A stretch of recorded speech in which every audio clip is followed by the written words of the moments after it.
पराक्रम करते हैं, और पराक्रम करके वे तुम्हारे द्वारा सम्मानित भी होते हैं, सत्कृत्य अर्थात आपके द्वारा सत्कार भी प्राप्त करते हैं, सम्मान भी प्राप्त करते हैं क्या? तो ऐसा प्रश्न कर रहे हैं, इसलिए प्रश्न कर रहे हैं कि ऐसा होना चाहिए। तुम्हारे जो मतलब किसी राजा के जो सैनिक हैं वो युद्ध में बहुत निपुण होने चाहिए। तो पूछ रहे हैं कि और वो युद्ध में निपुण है क्या, वो बलवान है क्या? निर्बल लोगों को तो भर्ती नहीं कर लिया कहीं। और आपदानां दृष्टा, वो विपत्तियों को आसानी से भांप लेते हैं या नहीं भांप लेते हैं? और वो जो अपना पराक्रम तुम्हारे लिए करते हैं या नहीं करते हैं, या उनका पराक्रम वो खाली अपने लिए प्रयोग करते हैं? ऐसे भी तो होते हैं, पराक्रम करने वाले लोग तो हैं लेकिन राजा के लिए पराक्रम नहीं कर रहे, फिर क्या फायदा उनका? भाई तुम्हारे लिए वो पराक्रम का उपयोग करते हैं और वैसा करके तुमसे वो पुरस्कार प्राप्त करते हैं क्या? वो तुम्हारे द्वारा सम्मानित होते हैं क्या? ये प्रश्न कर रहे हैं, ये ऐसा होना चाहिए वास्तव में। अरे किसी सैनिक का पराक्रम यदि राष्ट्र के लिए राजा के लिए काम ना आए तो उसका पराक्रम होता हुआ भी व्यर्थ है। तो इसलिए ये सारी बातें, ये प्रश्न पूछ रहे हैं। फिर आए 22वें श्लोक को देखें। कच्चित् बालस्य भुक्तं च वेतनं च यथोचितं संप्राप्त कालं दातव्यं ददासीन विलंब से। 22वें श्लोक में देखिए कैसे पूछ रहे हैं, प्रश्न कर रहे हैं। अलग अलग शब्द इस प्रकार हैं। कच्चित् बलस्य भक्तं च वेतनं च यथा उचितं संप्राप्त कालं दातव्यं ददासी न विलंब से। तो देखिए कैसे प्रश्न कर रहे हैं, इसका हम अन्वय करते हैं। बलस्य यथोचितं भुक्तं च वेतनं च संप्राप्त कालं दातव्यम कच्चित ददासी न विलंब से।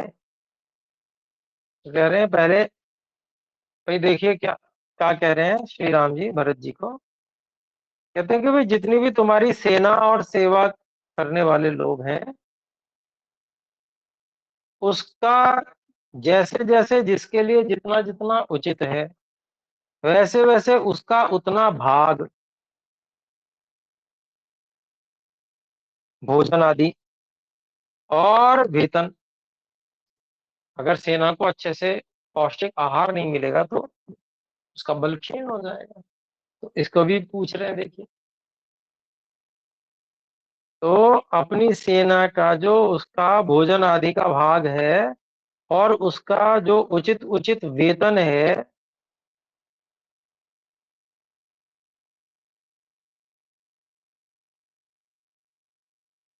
वो समय प्राप्त होने पर, जब उसका समय आता है तो वो देना आवश्यक होता है, देना चाहिए। क्या तुम वो समय पर सब चीज देते हो या देर कर देते हो? विलंबित नहीं करते, देर तो नहीं कर देते इन सब कामों में। तो अभिप्राय क्या है? पूछ तो ये हो रहे हैं हालचाल के रूप में लेकिन शिक्षा भी दे दे रहे हैं। ऐसा करना चाहिए, कभी देरी नहीं करनी चाहिए, इसमें तो बिल्कुल देरी नहीं करनी चाहिए। सेना का बल सदा ऊंचा रहना चाहिए। फिर आगे देखते हैं, देखिए 23वां श्लोक है। कालातिक्रमणाच्चैव भक्तवेतनयोर्भृताः भर्तुः कुप्यन्ति दुष्यन्ति सोऽनर्थः सुमहान् स्मृतः।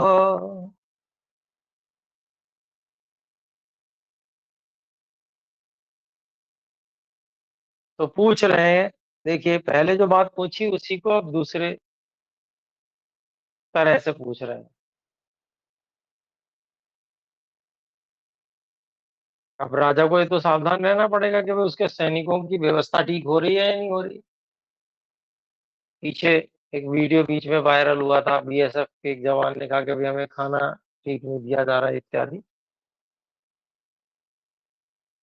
तो ऐसी जो बात आती है इसका मतलब ये हुआ कि राजा को सावधान हो जाना चाहिए, कान खड़े हो जाने चाहिए राजा के, और उसकी पूरी जांच करके और व्यवस्था, अगर कहीं कमी है गलती है तो उसको सुधार देना चाहिए।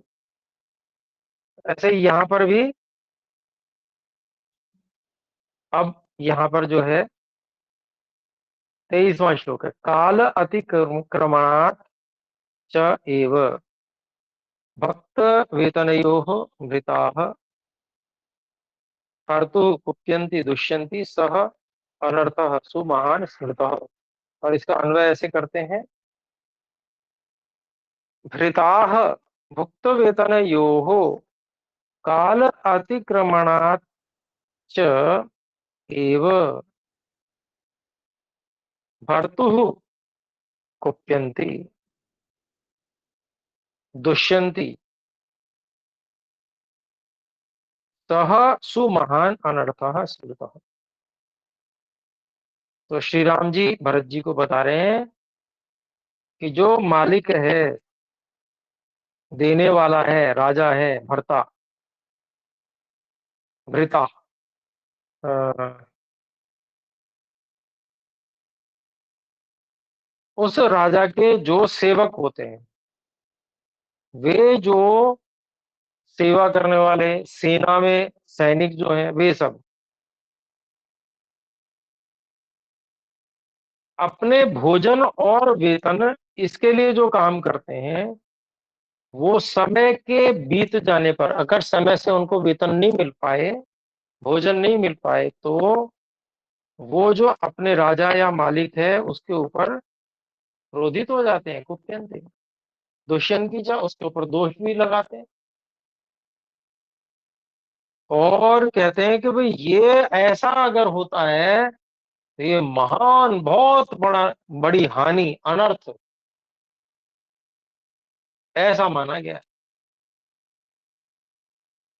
तो ये बता रहे हैं कि भाई तुम दे तो देते हो सबको भोजन इत्यादि और उनका भाग और उनका जो वेतन इत्यादि है समय से दे तो देते हो, ये पूछने के बाद उपदेश कर रहे हैं कि भाई ऐसे काल का अतिक्रमण हो जाने पर बहुत हानि होती है, बहुत महान अनर्थ हो जाता है। तो आइए 24वें श्लोक को देखते हैं।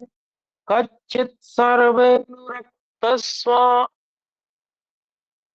कच्चित सर्वेनुरक्तस्व कुलपुत्राः प्रधानतः कच्चित् प्राणांस्तवार्थेषु संत्यजन्ति समाहिता।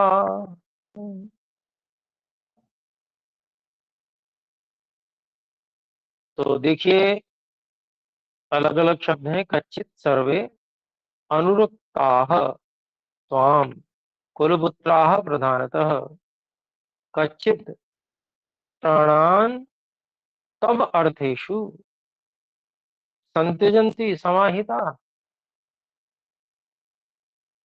तो इसका अन्वय इस प्रकार करते हैं, कच्चित सर्वे कुलपुत्राः प्रधानतः त्वाम अनुरक्ताः कच्चित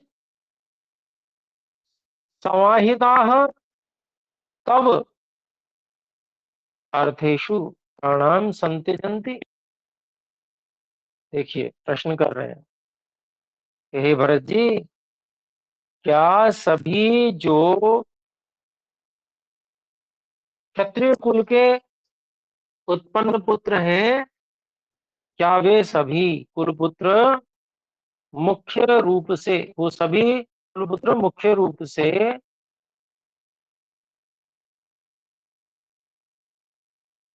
तुम्हारे प्रति अनुरक्त है या नहीं है, अर्थात तुम में प्रेम श्रद्धा रखते हैं या नहीं रखते हैं, क्योंकि तुम राजा हो।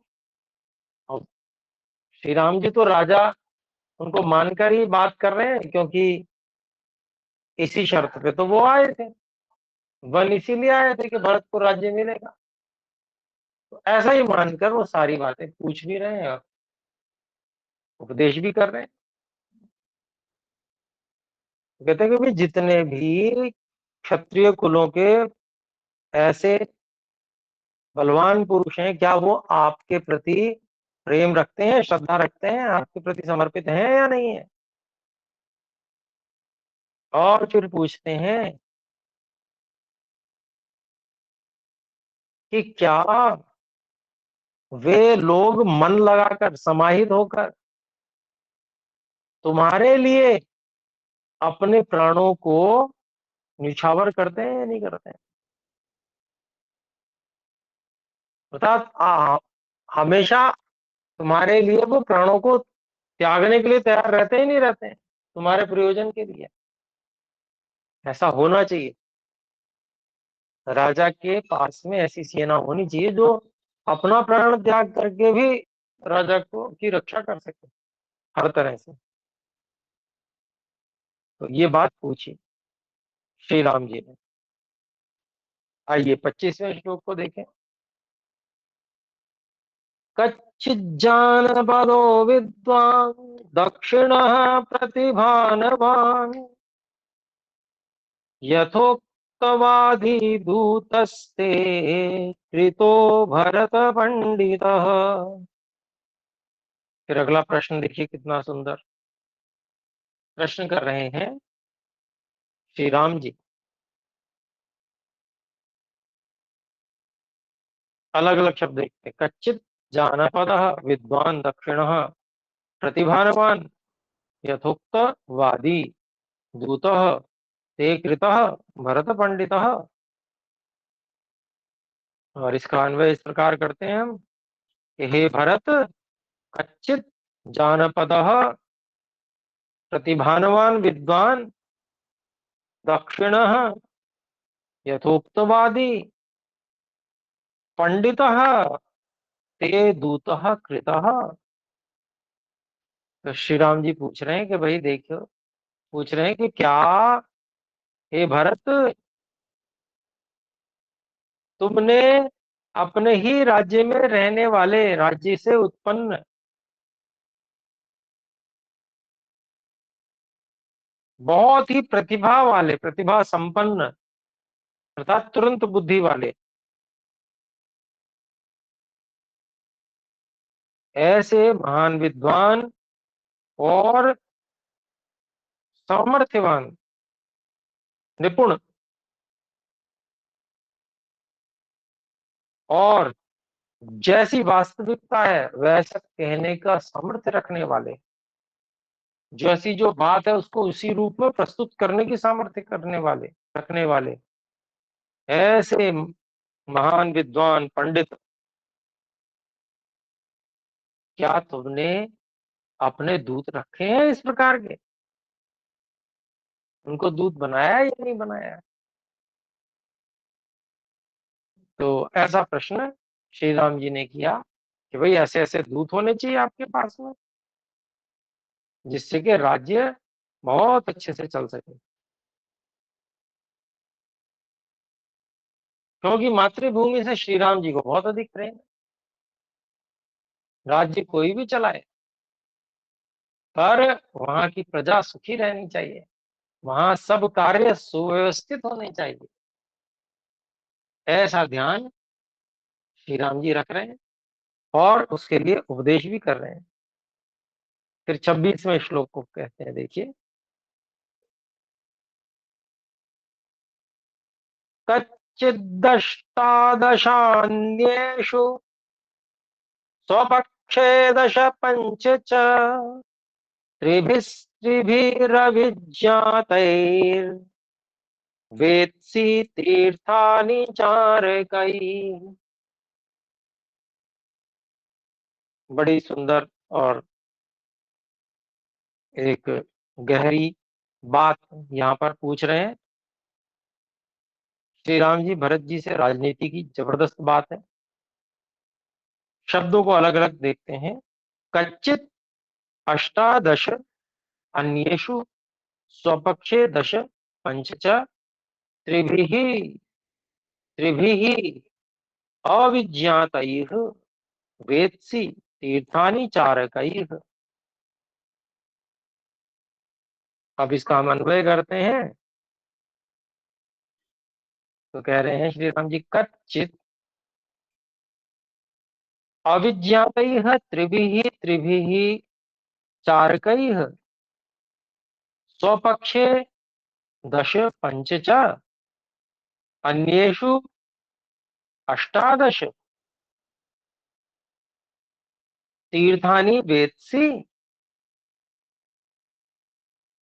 तो क्या कह रहे हैं श्री राम जी, देखिए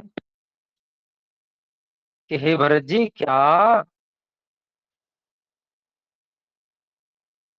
अविज्ञात जो एक दूसरे को नहीं जानते हैं, ऐसे तीन तीन त्रिभी त्रिभी, ऐसे तीन तीन चारकई गुप्तचरों के द्वारा, अर्थात तीनों को अलग काम दिया है, तीनों आपस में एक दूसरे को नहीं जानते, अविज्ञात काम एक ही कर रहे हैं पर उनको पता नहीं है कि मेरे अलावा भी कोई कर रहा है। ऐसे तीन तीन गुप्तचरों के द्वारा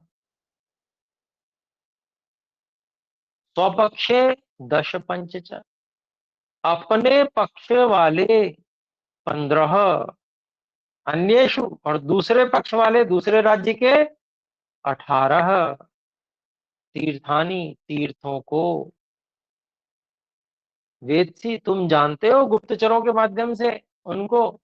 अब यहाँ तीर्थ किसे कहा गया है, तो इसको टिप्पणी में बताया है तीर्थ किसे कहते हैं राजनीतिक दृष्टि से। राजनीतिक दृष्टि से गुरुकुल तीर्थ नहीं होते। गुरुकुल जो है वो सामान्य जनता के लिए तीर्थ है, और आजकल जो तीर्थ बताए जाते हैं ये तीर्थ वास्तव में तीर्थ ही नहीं है। नदी कोई तीर्थ नहीं होती, पर्वत कोई तीर्थ नहीं होता। हाँ, नदी के किनारे अगर गुरुकुल हो जहां पर ब्रह्म विद्या सिखाई जाती है तो वो तीर्थ होता है। पर्वत पे अगर वहां गुरुकुल हो, आचार्यगण हो जहां पर ब्रह्म विद्या सिखाई जाती है तो वो तीर्थ होगा। खाली स्थान का नाम तीर्थ नहीं होता। जहां विद्या दी जाती है, ब्रह्म विद्या दी जाती है, वो है तीर्थ। तो आजकल जो है वो मुख्य कार्य तो हो गया बंद, लोगों ने आलस्य प्रमाद किया और जिसके कारण से विद्वान बचे ही नहीं, ब्रह्मवेत्ता बचे ही नहीं, बहुत कम है, कोई ओट में हो तो नहीं कह सकते। ऐसे स्थानों पर तो बिल्कुल ही नहीं बचे जिनको प्रसिद्ध कर रखा है, उनको खाली खाने कमाने का साधन बना रखा है बस, पर्यटन स्थल। तो वो राजनीति की दृष्टि से वो भी तीर्थ नहीं है। तो तीर्थ क्या है, तो कहते हैं नीति शास्त्र में 18 तीर्थों के नाम है। तो तीर्थ क्या है, तीर्थ उसे कहते हैं जो तार दे, अर्थात जो पार लगा दे समस्याओं से। तो 18 तीर्थ क्या है, मंत्री, पहला है मंत्री, राजनीति में पार लगाने वाला मंत्री है। दूसरा पुरोहित, वो भी मार्गदर्शक होता है। तीसरा युवराज, चौथा सेनापति, पांचवा द्वारपाल, छठा अंतःपुराधिकारी, सातवां बंधन गृहाधिकारी, आठवां धनाध्यक्ष, नौवां कार्य नियोजक, 10वां प्राण विभाग, वकील भी कहते हैं जिसे, 11वां धर्माध्यक्ष, 12वां नगराध्यक्ष, और 13वां राष्ट्रांतपाल, 14वां दंडपाल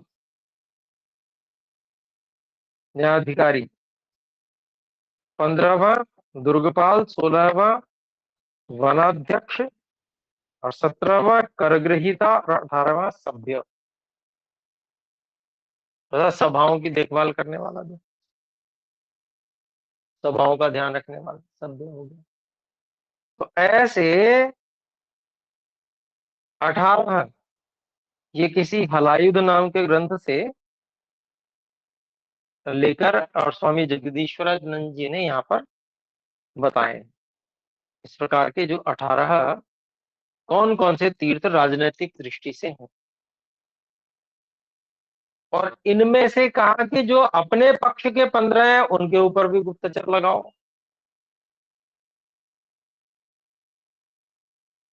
तो अपने राज्य के 15 कौन है? तो मंत्री, पुरोहित और युवराज को छोड़कर, क्योंकि मंत्री तो बहुत निकट है और उसको तो चयन ही बिल्कुल विश्वास पात्र के कारण से होता है। ऐसे ही पुरोहित और युवराज, इनका भी हित राज्य की रक्षा में रहता है। इनको छोड़कर शेष पर, और ये ही जो है मुख्य रूप से गुप्तचरों को नियुक्त करने में भी सहयोग करते हैं तीनों। तो इनको छोड़कर अपने राज्य में बाकी सब पे गुप्तचर होने चाहिए, 3-3। और दूसरे राज्यों में भी ऐसे 3-3 गुप्तचर वहां पर मंत्री वगैरह सब पे होना चाहिए गुप्तचर। तो क्या तुमने ऐसे गुप्तचरों को नियुक्त कर रखा है? पूछ दिया। देखिए, क्या दृष्टि रखते हो गुप्तचरों के द्वारा इन सब तीर्थों पे? ये पूछ रहे हैं, देखिए। और गुप्त रूप से पूछ लिया। तीर्थ शब्द उन्हीं को पता है, या राजनीति जानने वाले भरत जी को पता है, या जो मंत्री विशेष हैं जो वहां पर हैं उनको पता है? बाकी सामान्य जनता को पता ही नहीं कि तीर्थ क्या होता है। तो राजनीति के जो विशेष जानकार है उनको पता होता है। तो ऐसा ही यहाँ पर उन्होंने पूछा। फिर है 27वां श्लोक। लेकिन 27वां पढ़े इससे पहले हमारा समय भी पूरा हो चुका है। तो आज इतना ही रखते हैं, क्योंकि अब समय नहीं बचा है 27वां श्लोक हो पाए। तो आइए सब मिलकर एक बार ओम का उच्चारण करें। ओम।